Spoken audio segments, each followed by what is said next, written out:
Чүй нарында Манас айтуу сынагы токтотулду. Буга мындан кийинки Нарын облусу, Чүй облусунда өтүү иш-чарабыздын бардыгын токтоттук.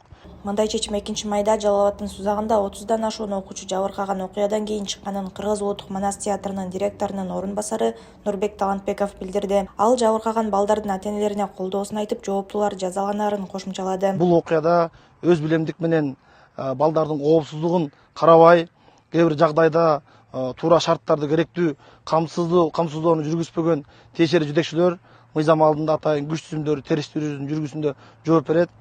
Талантбековдун айтымында мектеп окуучулары арасында өткөн Манас айтуу сынагы 19-апрелде башталып, Баткен, Ош, Талас жана Ысык көл облустарында жыйынтыкталды. Сузак районунда 3000 окуучу катышкан Манас флешмобунда Hyundai Porter ордунан жылып кетип, 30дан ашуун баланы сүзүп кеткен. Милиция 48 жаштагы Портердин ээсине автотранспорт каражаттарынын кыймылынын жана аларды эксплуатациялоонун коопсуздук эрежелерин бузуу беренеси менен кылмыш ишин козгогон. Маалыматка караганда, ал иш-чарага